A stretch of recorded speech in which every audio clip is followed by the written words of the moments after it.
So we'll get started. And I just wanted to welcome Sandra back. I think that's Sandra from Massachusetts. Welcome back. So we are going to, in the next 3 sessions, finish up with chapter 6, the lessons of love. Today, specifically, be reading one of the first of 3 lessons of the Holy Spirit: to have, give all, to all. And rather than wait until the end to elaborate on the meaning of to have, give all, to all, I'm going to review some application notes right up front.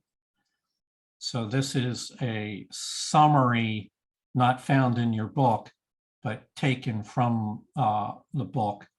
Ideas are borrowed from the book. And David, I appreciate it if you'd read that. No, I can't see everything because these people are on this side. Hold on. Okay, we're working through technology a second.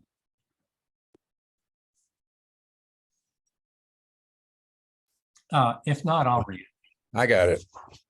Can you hear me okay? Yes, you're coming through. To give all to all, strive to cultivate a non-judgmental mindset by accepting others as they are, without trying to change or criticize them. Learn to let go of grievances and judgments and extend forgiveness to everyone, including yourself.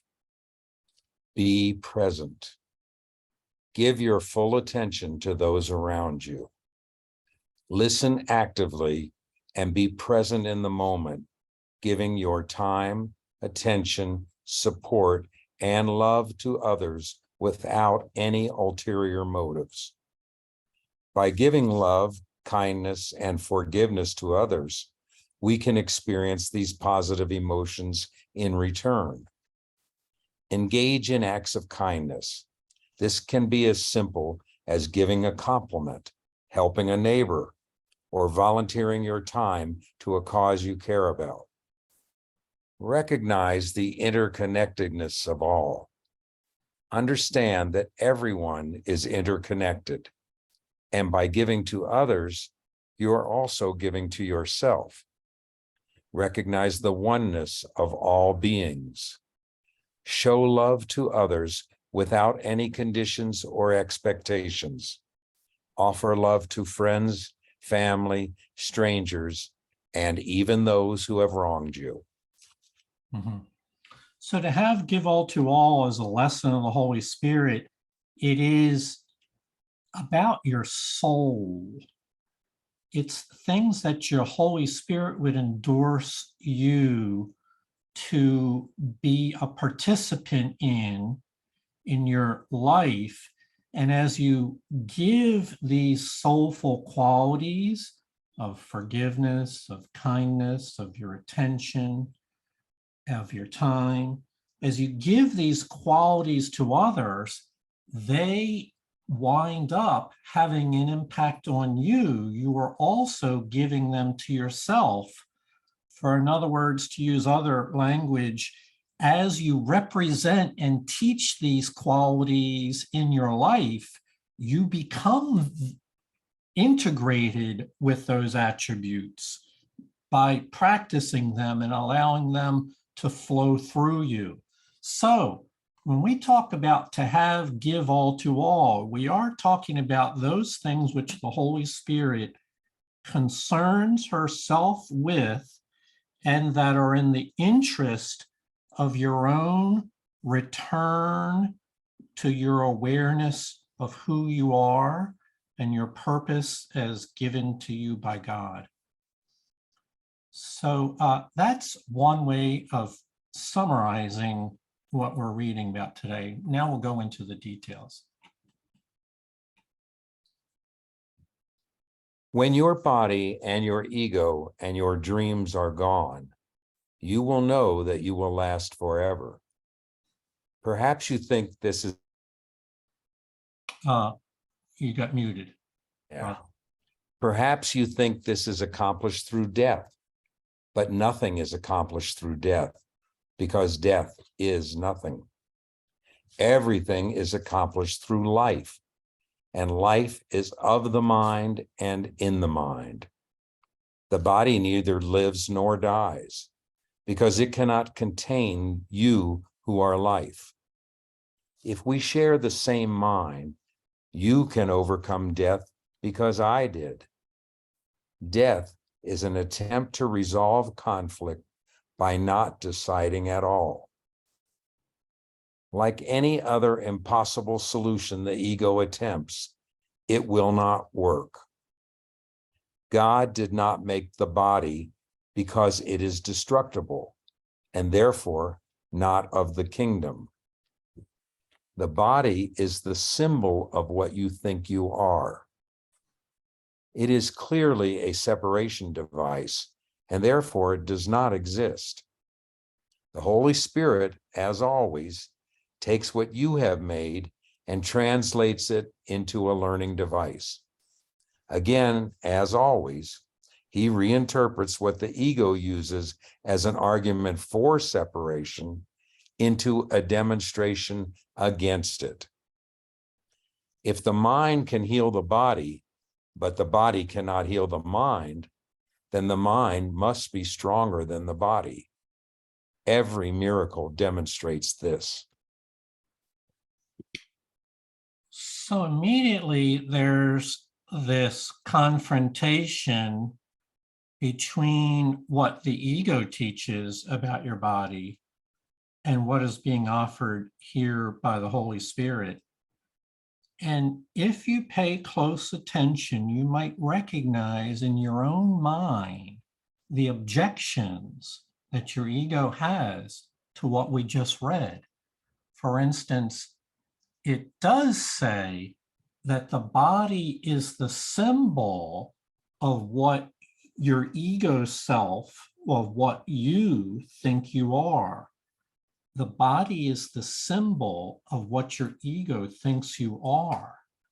And therefore, the ego would have you identify with the body.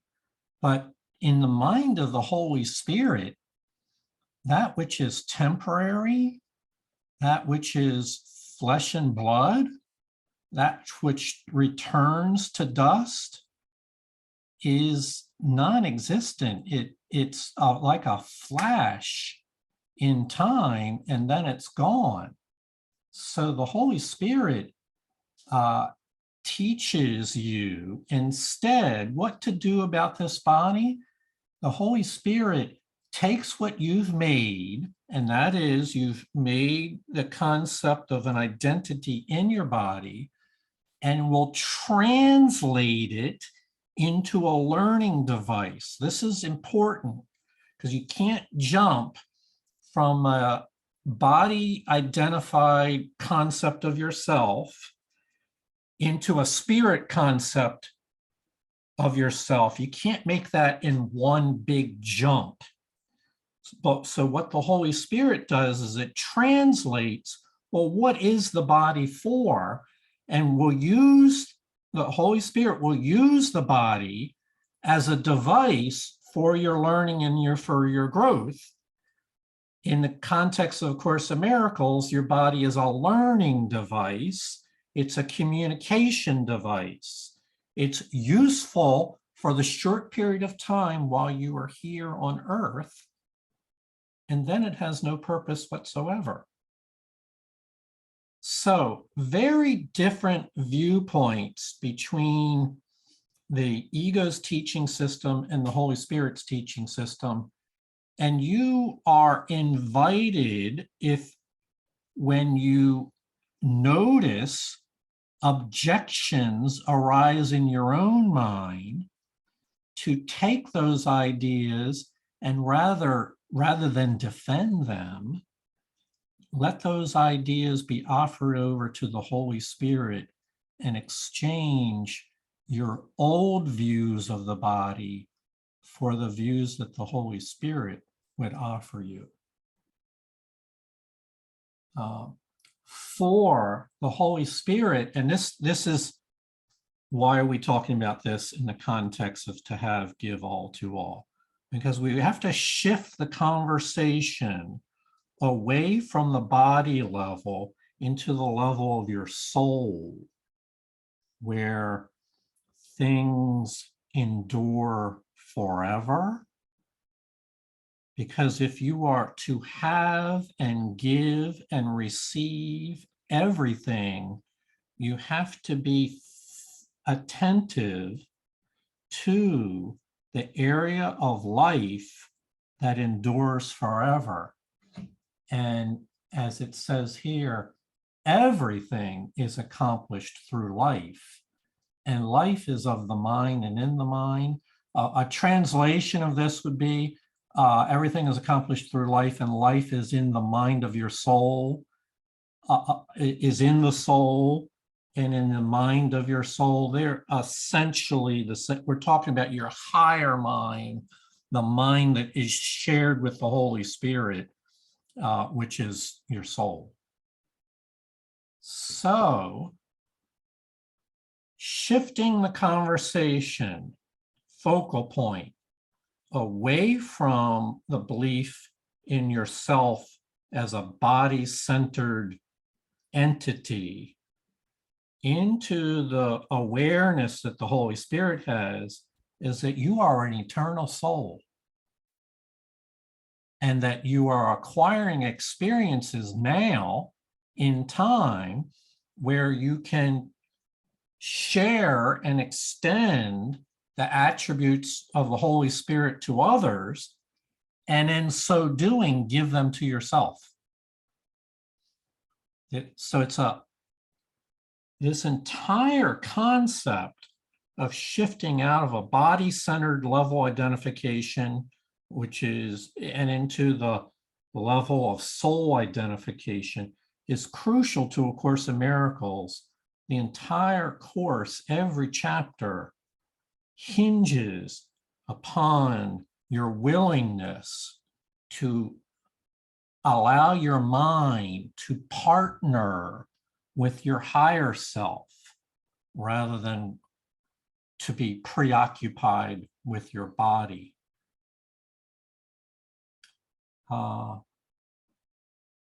Okay, we'll go on. I have a question. Yeah. You just made a statement. You said about your mind being preoccupied, your mind bonding with your higher self. Is not your higher self and your mind the same thing? The one mind. Yes. They would seem to be, from the ego's point of view, David, it seems to be something else different and separate from us. But in truth, our higher mind, so I'm hesitating here, and there's a reason for it. Okay, I'll let you go on it. So let me just say one thing. So we're not trying to create a theology here, but if we were, we would distinguish between yourself and your mind and your spirit if we were attempting to define a theology. But since we're not, tend to lump all that together into one big terms that are similar or equated with one another. But we can talk in overtime how they can also be seen as distinct from each other. That would be the higher mind, the self, and your spirit. So I know I said both things there. We're not trying to emphasize the differences here. We are trying to emphasize the sameness. Right. When your body and your ego. Sorry, I need to change pages here. All right. There we go. I have said that the Holy Spirit is the motivation for miracles. He always tells you that only the mind is real, because only the mind can be shared. The body is separate and therefore cannot be part of you. To be of one mind is meaningful, but to be one body is meaningless. By the laws of mind, then, the body is meaningless. To the Holy Spirit, there is no order of difficulty in miracles. This is familiar enough to you by now, but it has not yet become believable. Therefore, you do not understand it and cannot use it. We have too much to accomplish on behalf of the kingdom to let this crucial concept slip away. It is a real foundation stone of the thought system I teach and want you to teach. You cannot perform miracles without believing it, because it is a belief in perfect equality. Only one equal gift can be offered to the equal sons of God, and that is full appreciation, nothing more and nothing less. Without a range order of difficulty is meaningless. And there must be no range in what you offer to your brother. So again, in that first paragraph, we see the confrontation between the ego's assertions that the bodies are the center of your identity and the Holy Spirit's teaching that, and it's so true, to be of one mind is meaningful, but to be of one body, think of the 5 billion, no, and the world now has 7 billion bodies. To be of one body is meaningless. And therefore, since bodies cannot be at one, they cannot be integrated into an eternal plan. And anything that cannot be integrated into eternity is meaningless. Therefore, the body is meaningless.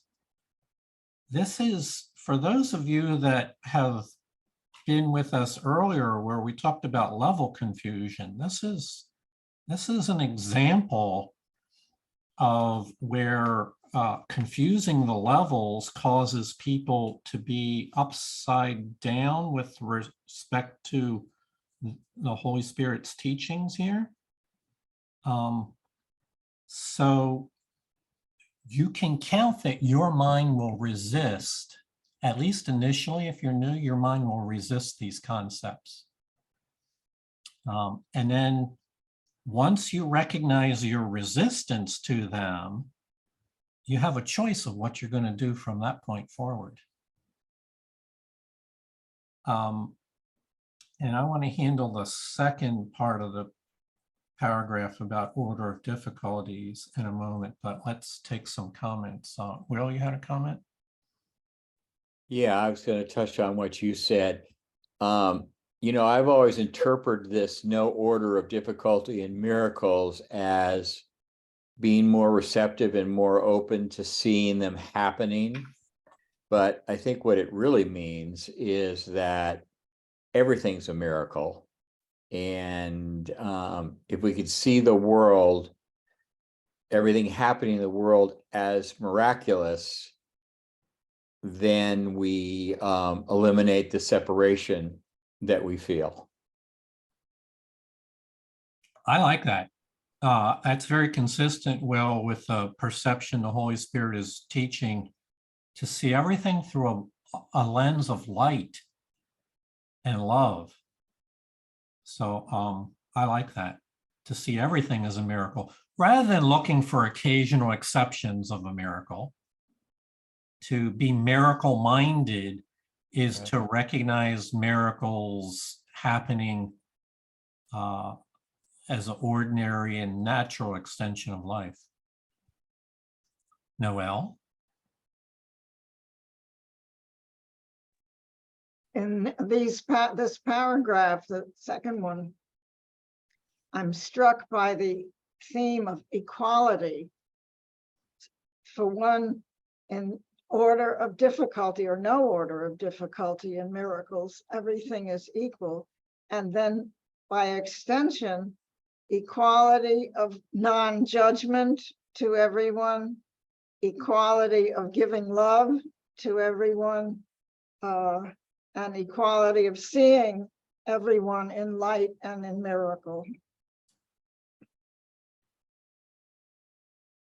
Yeah, you're really onto it there, Noel, and so I'm affirming that, and I'm going to say it in slightly different words, but affirming what you said. In inequality, if we had 100 people or 100 situations, we could rank order them in importance or difficulty, attractiveness. We could rank order the things that we find most difficult and least important, all the way to the things that we find least difficult and most important. That would be typical of the ego to use a great deal of judgment to separate difficulties and importance. But in perfect equality, which is being taught here, we collapse all those variations and the need to judge them. We collapse all that into equality. And so now there's no range of high to low.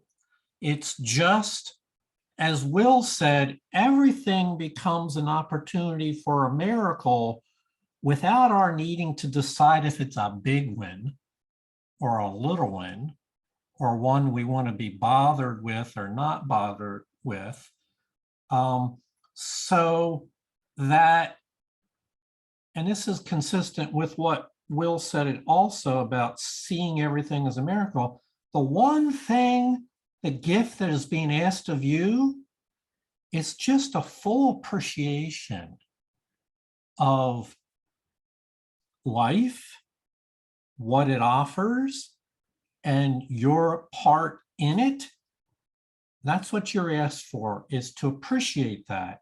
And miracle mindedness is the state of mind that is alert and appreciative to those opportunities. So there's no range, no order of difficulties means there's no range high to low, no hierarchy imposed in people and situations and opportunities for miracles. This becomes a foundation stone of this thought system, is the recognition. And think if you were to apply this in other situations where the ego would want to rush in and judge which situations are difficult and which are not, or which things I like and which things I don't like. In no order of difficulty, we are absolved of that notion of being judged. We step out of that role and realize that anything is possible with miracles. And instead of focusing on our role as judge, we put our faith in guidance of the Holy Spirit and in listening to that guidance. So it's a refocusing of our attention. This is vital to fully understand, to have give all to all. It requires a new perceptual system that is occupied or preoccupied with full appreciation of what you can bring to life and what it brings to you, with no concerns about the range of high to low. Every day becomes a miraculous day. The Holy Spirit, who leads to God, translates communication into being, just as he ultimately translates perception into knowledge. You do not lose what you communicate. The ego uses the body for attack, for pleasure, and for pride.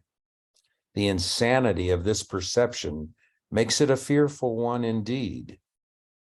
The Holy Spirit sees the body only as a means of communication. And because communicating is sharing, it becomes communion. Perhaps you think that fear, as well as love, can be communicated and therefore can be shared. Yet this is not so real as it may appear. Those who communicate fear are promoting attack, and attack always breaks communication, making it impossible. Egos do join together in temporary allegiance, but always for what each one can get separately. The Holy Spirit communicates only what each one can give to all. He never takes anything back because he wants you to keep it. Therefore, his teaching begins with the lesson to have, give all to all. Mhm. There's a profundity in this paragraph that is easily missed. And rather than just skirting over words, we want to try to really understand the message as it's given. And so we'll spend some time on it. The word communication is used from top to bottom here. This is a paragraph about communication. And when I use the word communication, a lot of times I usually think what we're doing right now with our throat, making sounds with our throat, vocalizations. But to the Holy Spirit, vocalizations are not the essence of communication. Communication comes from your soul. And if it doesn't come from your soul, then it's not communication at all. You can be vocalizing without communicating. Some people would call it babbling. So to the Holy Spirit, communication comes from your higher self. It's illuminated by spiritual intent and then expressed outward, but it doesn't need vocalization. And I'll give you an example. So in any given day of your life, you recall people that you know who are nowhere physically around you. They come to mind, but they're not there. Therefore, you're not vocalizing to them, but they're in your mind. And when they're in your mind, there's also attached to them some attitude, some sense of your relationship to them. This is communicating.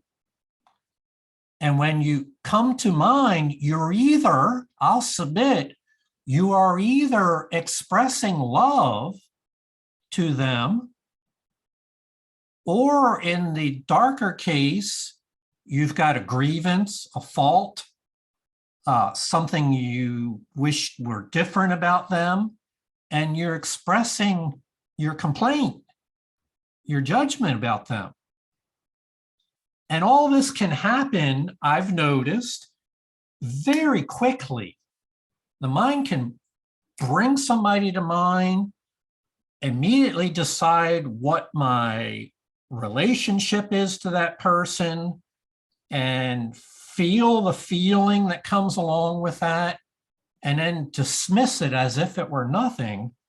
And it can do this many, many times a day. Each time you're messaging, how you feel about that person. And I'm not saying that the person, I am not claiming that that message immediately is understood by the other person, but you have affirmed in your mind your relationship to that person. It's a form of communication. So let's go, I told you this is deeper. So we've established that communication can occur whenever you think of your relationship to anybody. And so the Holy Spirit wants to sponsor holy communication,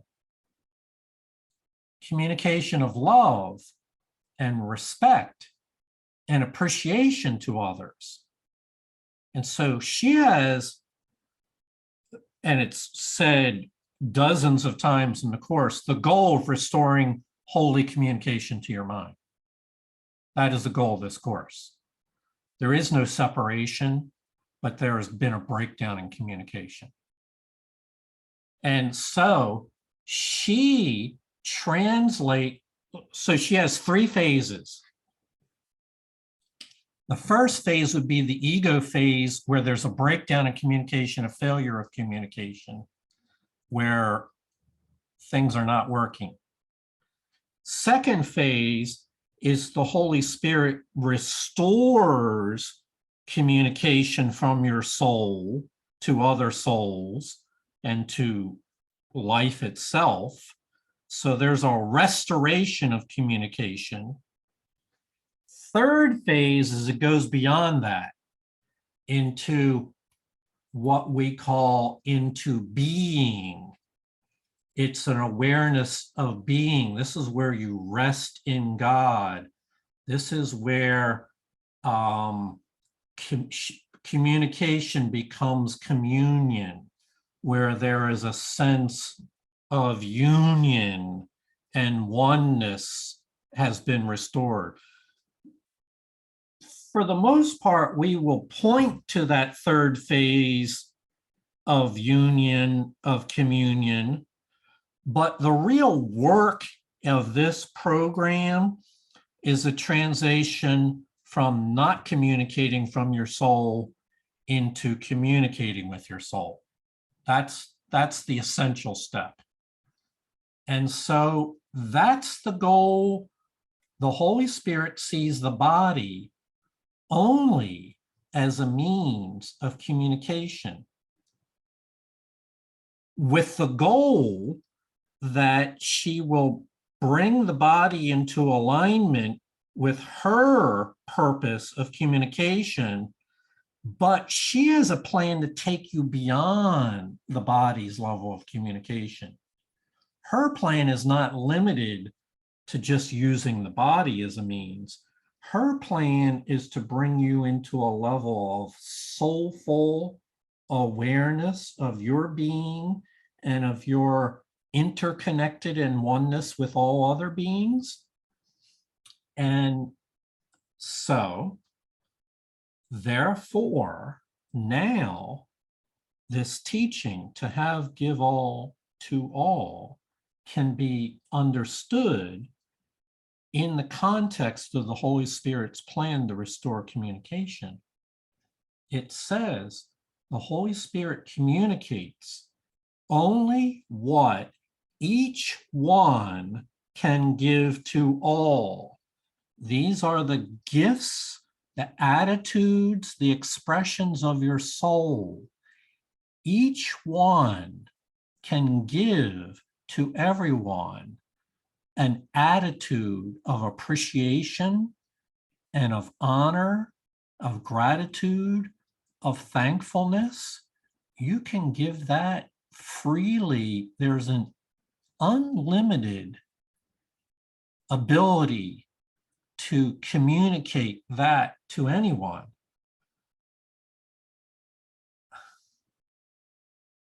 So, let's summarize again. This teaching exists on levels. It's unlikely, okay, I'll speak from my own experience. years go by before I go from one level of understanding to the next, to the next. So I will say for myself, I did not understand it at all for the longest period of time because I kept hearing what my ego wanted to translate it into. And I was preoccupied with the ego rendition of this. Took a long time to set that aside and to begin to listen for the Holy Spirit's translation, interpretation of this. And then there are these levels of depth to what ultimately becomes something that can be communicated to all creation, what each one can give to all. So it's the Holy Spirit is cosmic in scope. She would have you be in love with everything. And until that is reached, there's still healing work to be done. So we're planting the seeds here to give all to all. And I will submit to you that the remainder of the textbook, we will continue to elaborate on how you can do that in your life. This first lesson, we're not going to move beyond it. We're going to just elaborate on different aspects of it because it is about your relationship to everyone and everything, to life itself, to creation itself.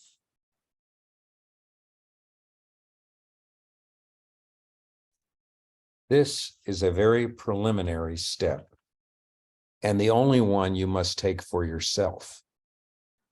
It is not even necessary that you complete the step yourself, but it is necessary that you turn in that direction. Having chosen to go that way, you place yourself in charge of the journey, where you and only you must remain.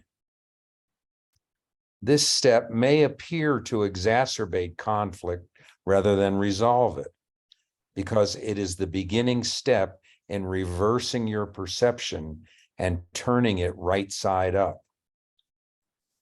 This conflicts with the upside down perception you have not yet abandoned, or the change in direction would not have been necessary. Some remain at this step for a long time, experiencing very acute conflict. At this point, they may try to accept the conflict rather than take the next step towards its resolution. Having taken the first step, however, they will be helped. Once they have chosen what they cannot complete alone, they are no longer alone.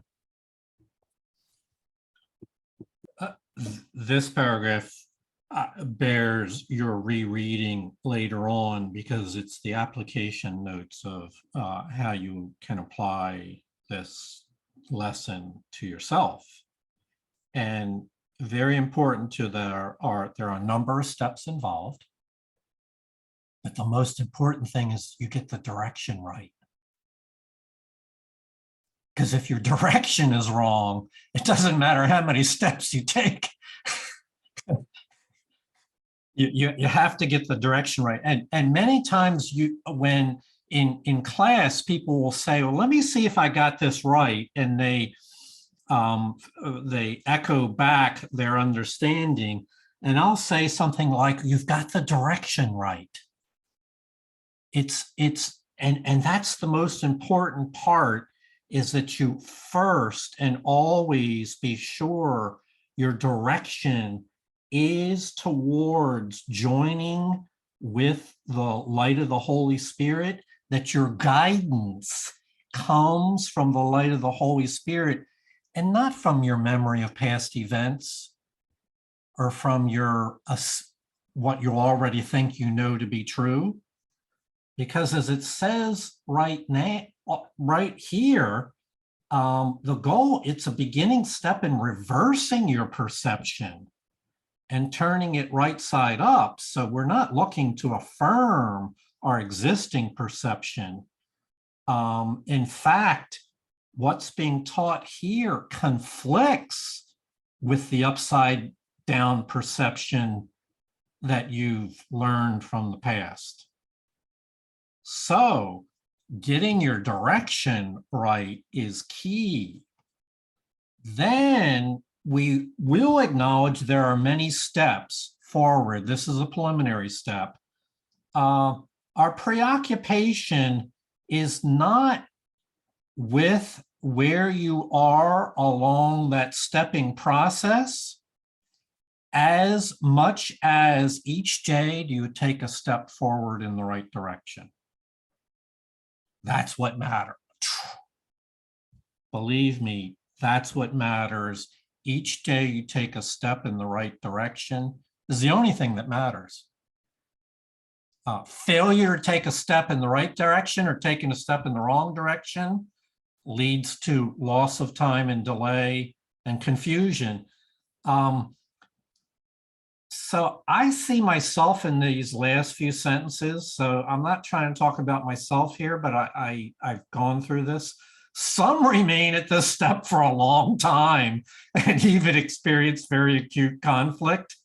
This is the idea to give all to all by communicating your soul to other souls in your relationship. Some remain there a long time and experience acute conflict, confusion.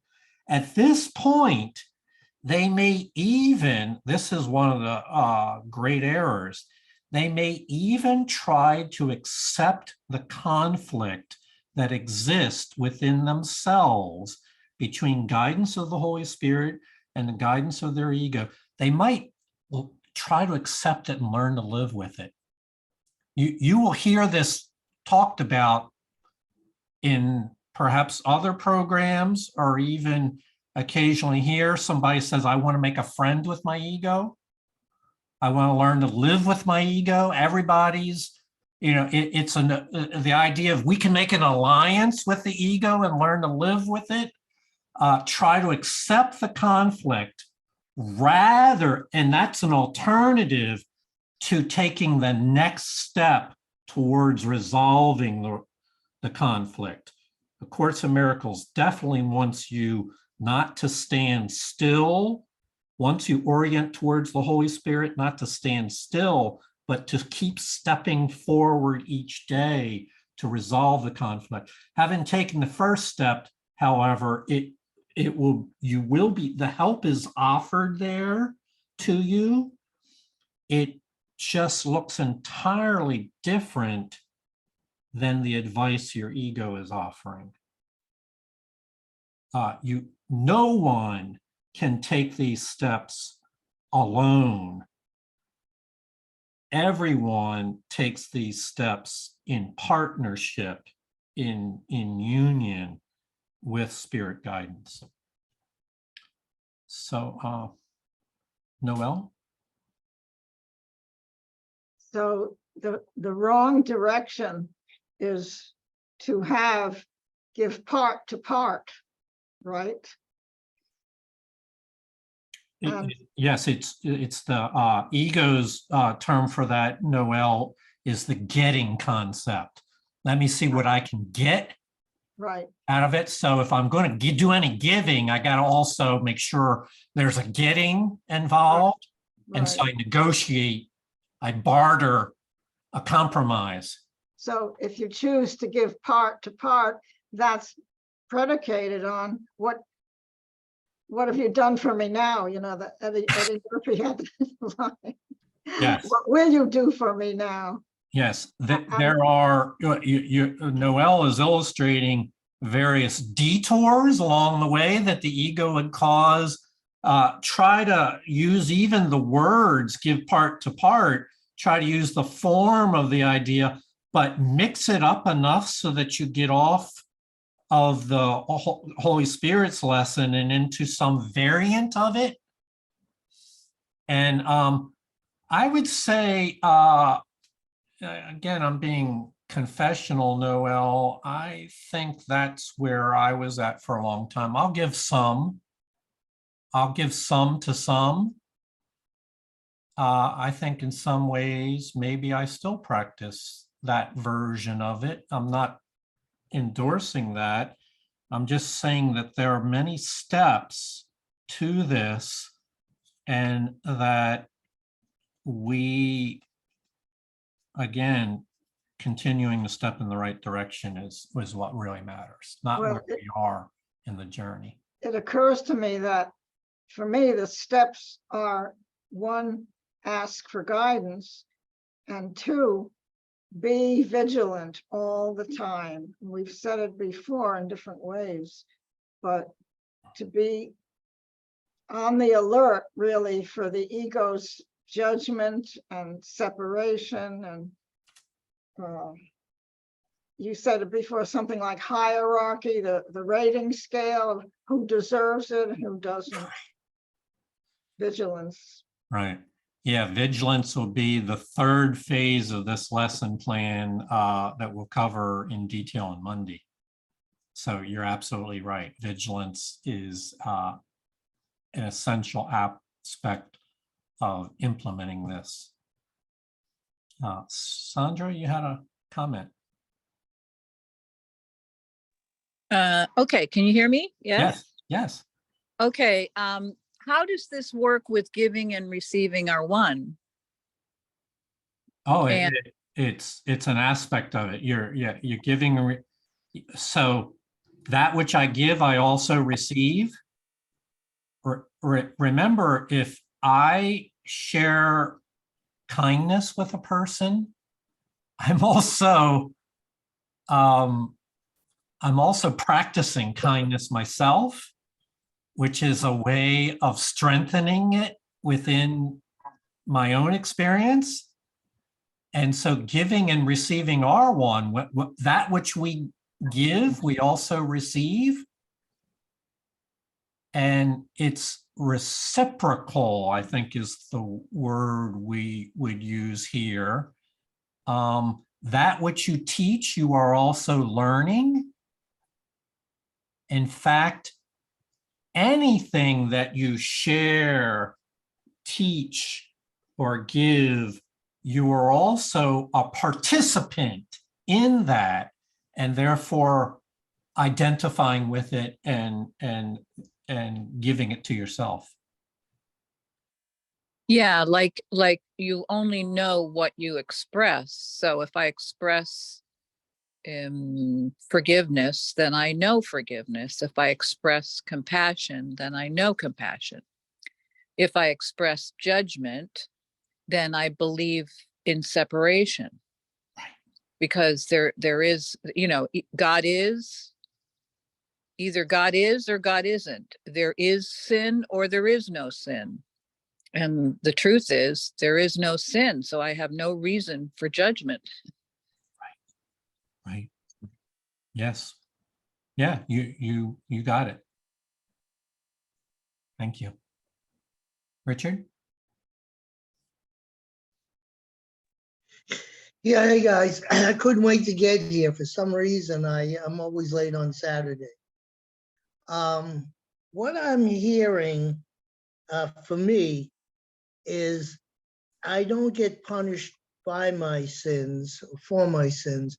I punish myself by my sins, meaning I'm off the mark. And if I'm giving like a quid pro quo, or maybe the other party may not know it, then I'm expecting something back. I think I used to call that a hidden agenda. Right. Give something, and psychologically, I'm there with my hand out waiting. Right.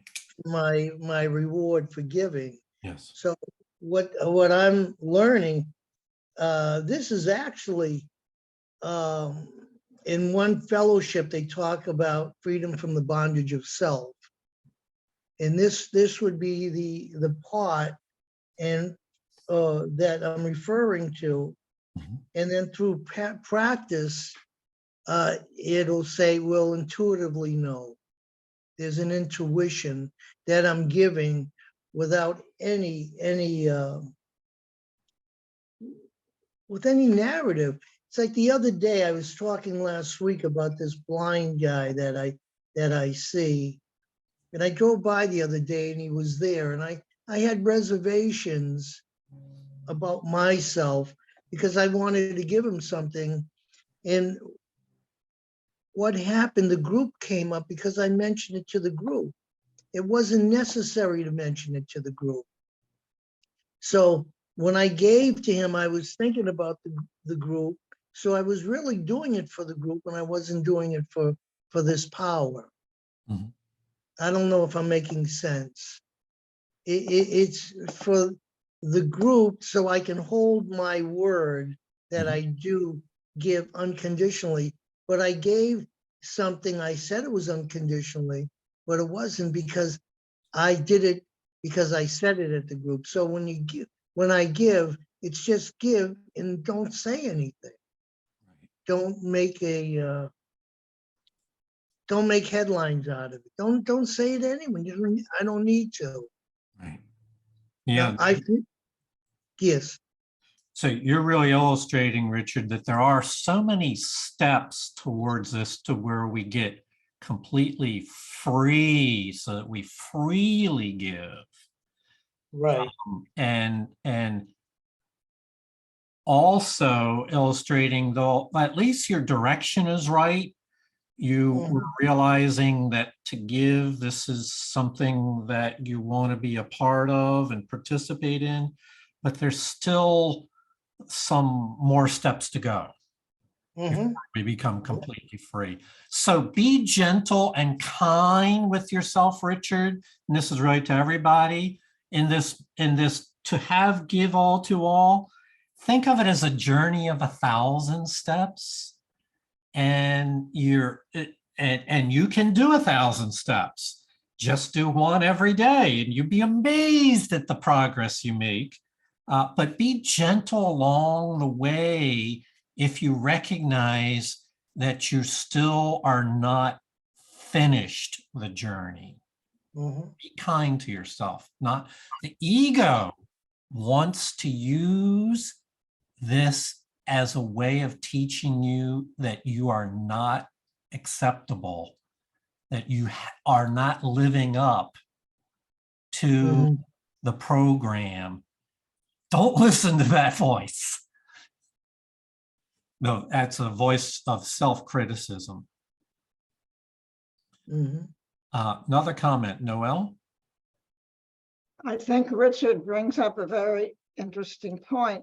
It's another trap of the ego, I think.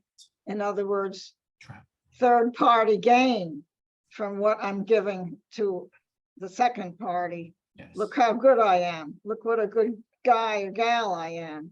Yep. And that, for me to recognize that quickly, maybe shuts me up. And also makes me recognize I can only gain from a purer motive. Yeah. So thank you for sharing that. We're going to go on here. We're not sticking within the divisions that are in your book. So we're still going to do another 4 paragraphs and today. And so we're going to, in your book, this will begin section 6.5, which is entitled To Have Peace, Teach Peace, to Learn It. But in my mind, we're still on to have, give all, to all. The second principle is definitely to have peace, teach peace, to learn it. But we haven't left the first principle. We're still, these are all intertwined within one another. And you'll see what we mean as we go along. All who believe in separation have a basic fear of retaliation and abandonment. They believe in attack and rejection. So that is what they perceive and teach and learn. These insane ideas are clearly the result of dissociation and projection. What you teach, you are, but it is quite apparent that you can teach wrongly and can therefore teach yourself wrong. Many thought I was attacking them, even though it was apparent I was not. An insane learner learns strange lessons. What you must recognize is that when you do not share a thought system, you are weakening it. Those who believe in it therefore perceive this as an attack on them. This is because everyone identifies himself with his thought system, and every thought system centers on what you believe you are. If the center of the thought system is true, only truth extends from it. But if a lie is at its center, only deception proceeds from it. Mhm. In these last few sentences, we have very practical application of this program to your life. There are two thought systems. At the center of each thought system is a belief. And if you start out on the wrong belief, it's certain that the steps you will take will be consistent with that belief. So every thought system centers on what? Every thought system centers on what you believe you are. I don't know if there's a more fundamental statement that can be made about this program, is that what you believe you are determines your direction and the steps you'll take.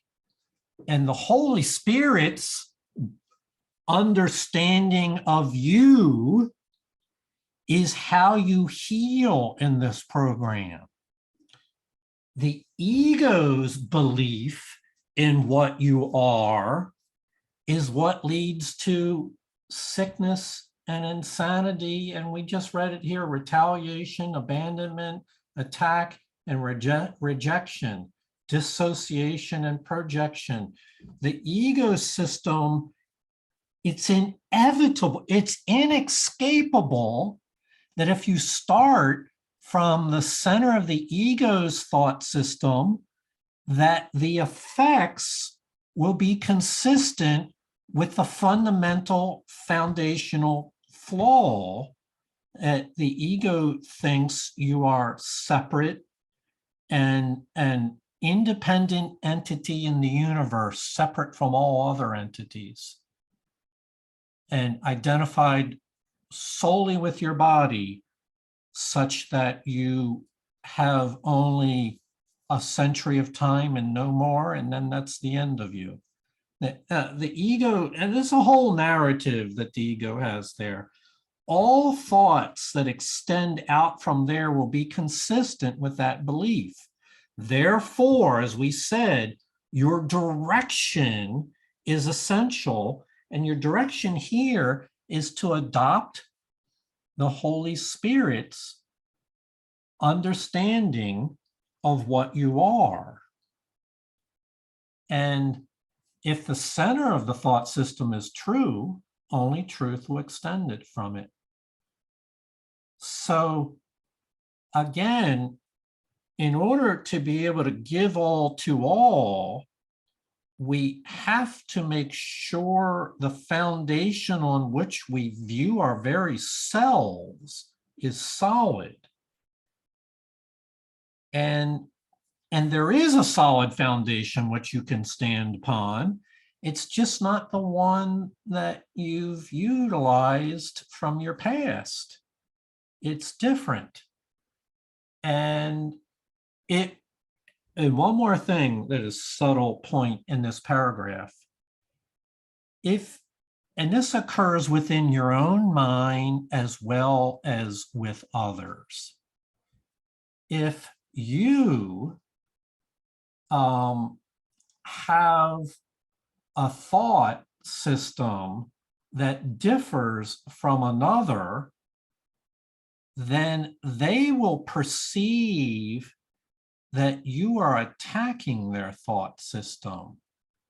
Said another way, they'll realize that you're on a different page, that you're not supporting their delusional system. They will perceive a difference there and mistakenly interpret that as you are against them, attacking them.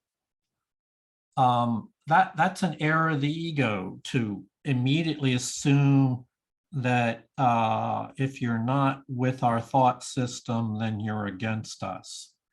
So this also occurs within your own mind. You have two thought systems that are running in your own mind. This is the essence of internal conflict. This is what the program's all about. Anybody that has two thought systems in their own mind running at the same time, two opposite thought systems running in your mind, will experience the conflict, and you will recognize, the ego will view your holy mind as attacking it. That can happen while we're reading these materials today. Your ego will perceive that the statements the Holy Spirit is making are an attack upon the ego's thought system.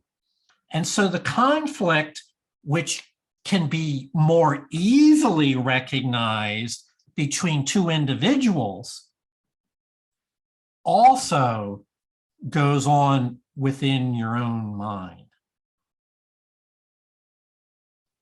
Very few people are willing to admit of the conflict occurring within themselves. It's much easier to project all that outward and see others as the source of the conflict. It's I would call it easy to recognize there, but this program would have us realize that we're responsible for our own thoughts, and that all the things that occur out there are really sourced. Well, all of the thoughts that occur out there that we judge to be out there really have their origin in our own mind. They are our own judgment. And so pay attention, and you will perceive that the Holy Spirit is attacking your ego's thought system. And then once you recognize that, there's one more step that is essential, is you have to decide what to do about it. And the ego would have you defend your thought system, armor up, get ready for battle, and justify itself however it does that, or run away scared, or numb out, or whatever it is. The ego would not have you heal from this. The Holy Spirit, the minute you recognize, I feel the Holy Spirit is attacking my established beliefs, then the process for healing is saying, okay, this is a moment where I want to heal. I'm willing to take those established beliefs I have from the past and offer them over to the Holy Spirit to purify them, to shed her light on them and do with them as she pleases. I am willing to heal in this moment and move on from my past identification. Yeah. Believe it or not, this will happen to you at least 30 times today. You may not be aware of it. I mean, most of us are, the whole thing is you're unconscious of these things. But today, in your life, especially if you use your day today to seek out spirit guidance, your ego will feel threatened by it. And when that happens, you may not notice, and you may unconsciously go make a choice out of unconsciously. But if you notice it, then you have a healing moment. And all those moments are lessons in which God would have you learn. Those are all for your good.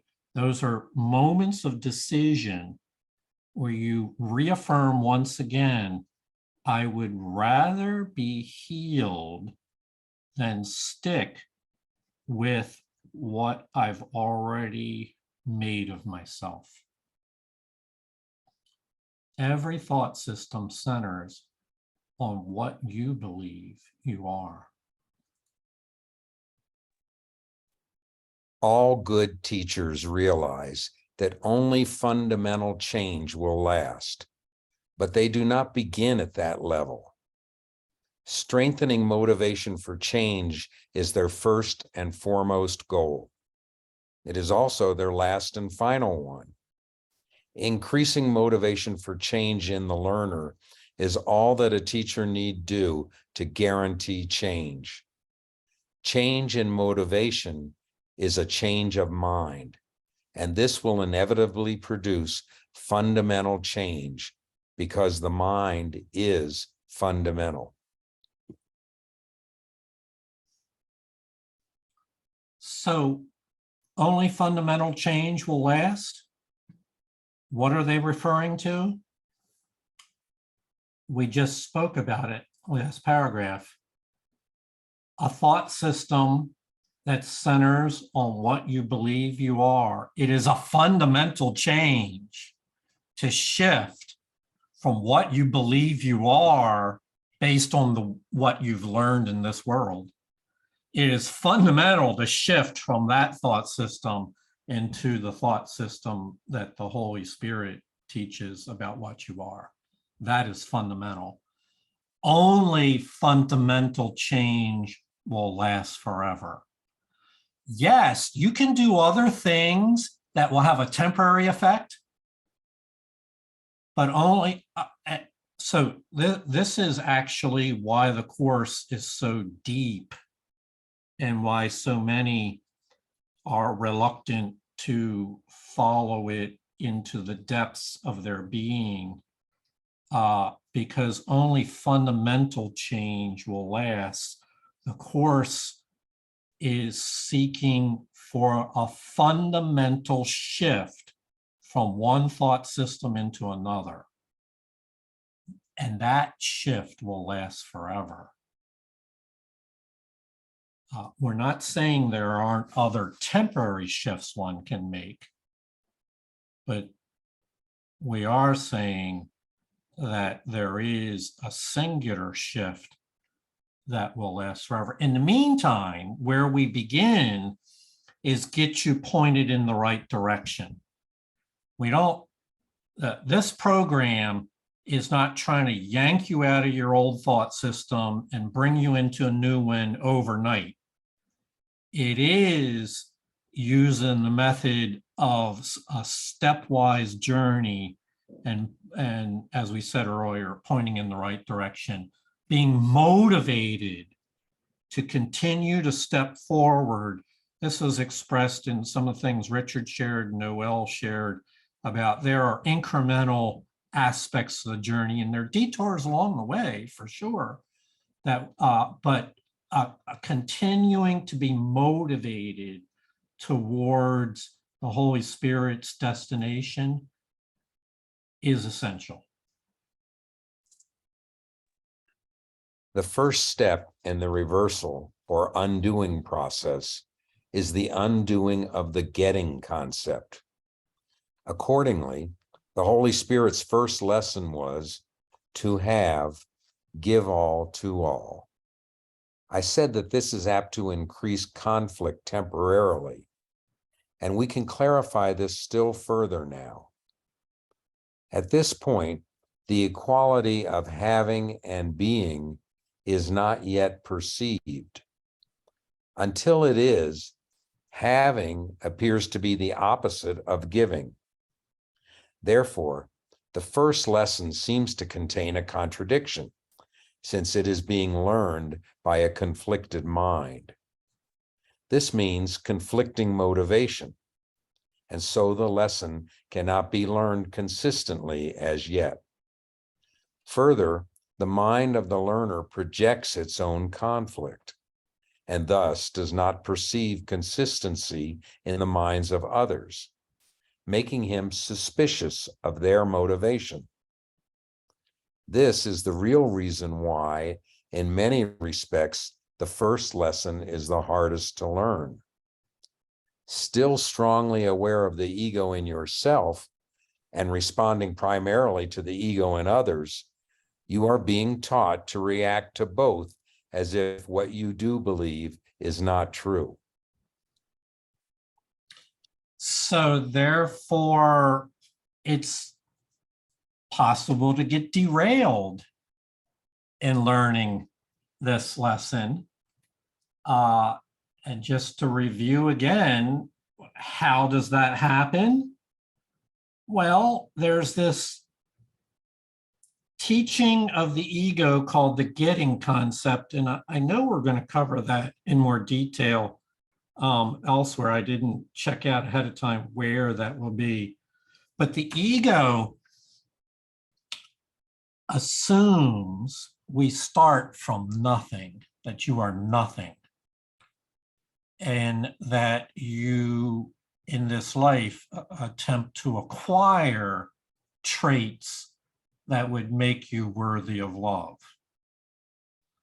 So it teaches you have to go out and get things, make it happen. Of yourself, it teaches you are nothing, therefore being empty. If you were to have anything, the ego teaches you must go get it. And this can be viewed certainly in material ways, but this also can show up in social and spiritual and intellectual and psychological and other domains as well. So it teaches a constant getting, which is a seeking of something out there that is missing in here. That's fundamental. And so when the Holy Spirit comes along and says, give it all away, you can see how that conflicts with the ego's idea of get whatever you can, otherwise you'll have nothing. And so what we each need to do is recognize the getting concept in our own life, in our own mind. It's probably been unconscious for most of you, for most of your life. You've had it your entire life. To get the love that you deserve, you have to go out and get the love that go out and get it. In order to heal, is to bring that getting concept out of the shadows and into the light. And you recognize, oh, that was a belief that I've used, I've endorsed. And now I'm ready to give it over to the Holy Spirit so I can become free of it. And only then can we accept to have give all to all as our new thought. Otherwise, we're just introducing. Therefore, the first lesson will seem to contain a contradiction since it's being learned by a conflicted mind that still believes in the getting concept. So you have a choice. Hang on to the getting concept or let it go and have it replaced by the giving concept. trying to have hold on to both of them results in conflict, which then leads to conflicting motivation, which means that you'll be half-hearted in your effort to apply the course to you. Conflicting motivation means that you're really being pulled both ways, and on some days you'll want to practice the course in your life, and on other days you will feel differently. You'll feel like being an ego. Sandra? Yeah, this goes along with I'm the love that I'm looking for. Yeah. I am the love. There's nothing that I can seek that's outside of myself. I'm complete, whole, complete, and healed. Yes. So, and that's just the truth. Now, I don't always believe that, but that's the truth. And and so the parts of me that don't believe it, that's the part that I have to be vigilant with those thoughts and just correct them when I'm able. And if I'm not able to correct them, not to judge myself for them, but just to let them pass through. Yes. Yes. Beautiful. I'm complete. Thank you. I'm the love that I've been looking for. Some of the maybe it was millennials. I'm not sure which generation, but they phrased it, "We are the answer we've been looking for," which is consistent with what the answer is to love. We are the answer we've been looking for.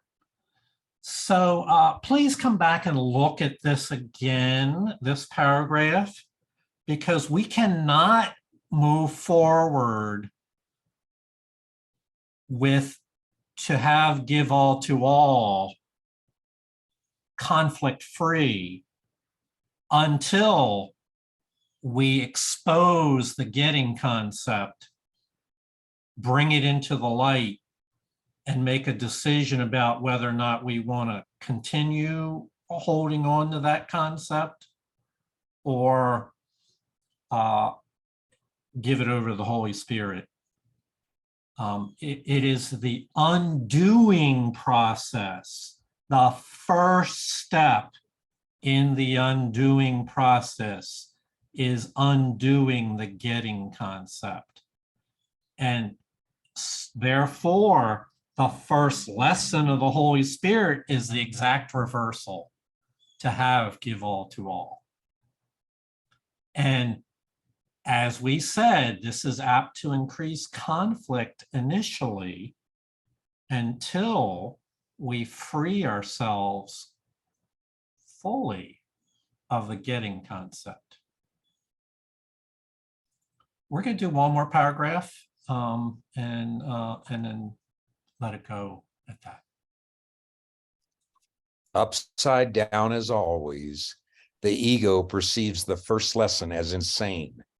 In fact, this is its only alternative, since the other possibility, which would be much less acceptable to it, would obviously be that it is insane.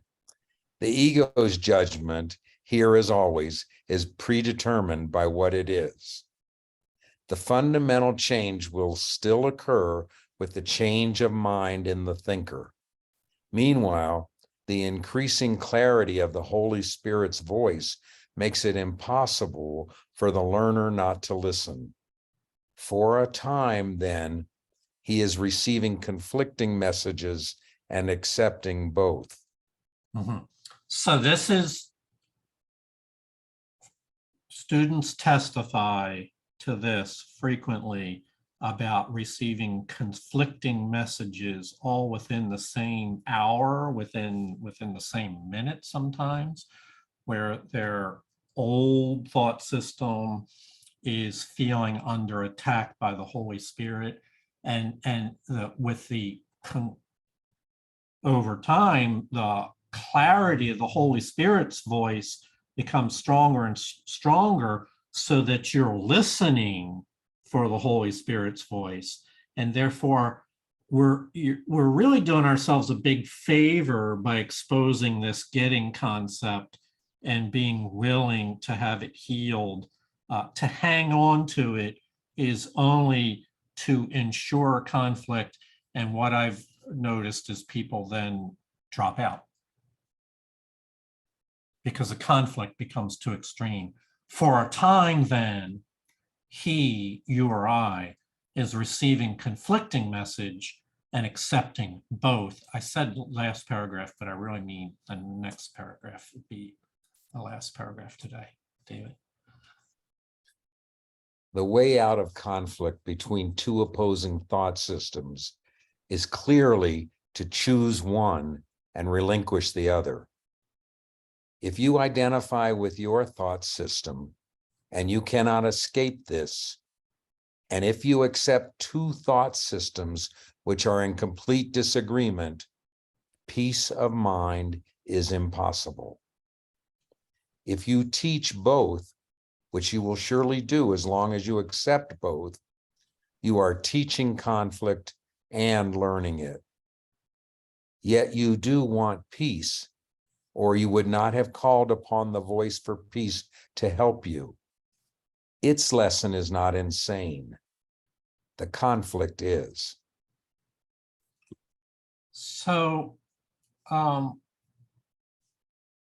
trying to have the getting concept continue to reside in your subconscious or your mind while introducing the giving concept does initially create conflict. It is not the goal of this course to keep you in conflict.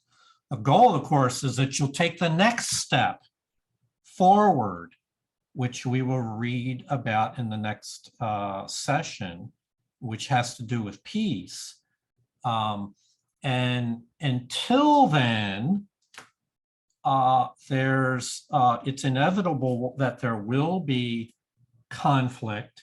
And in fact, that you will both believe in and express in your life two thought systems.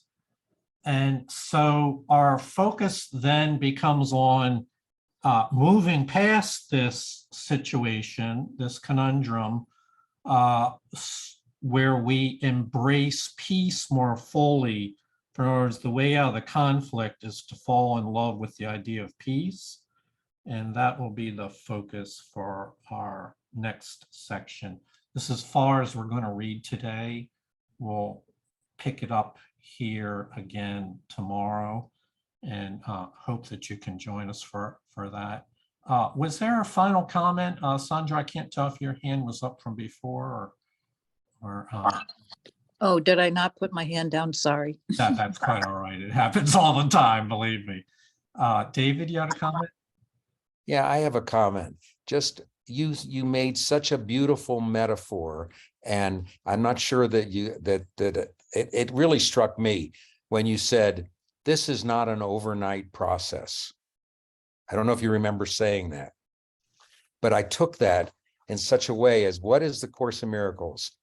It is, miracles are the compression of time. Mm-hmm. Right? So what is an overnight process in the compression of time?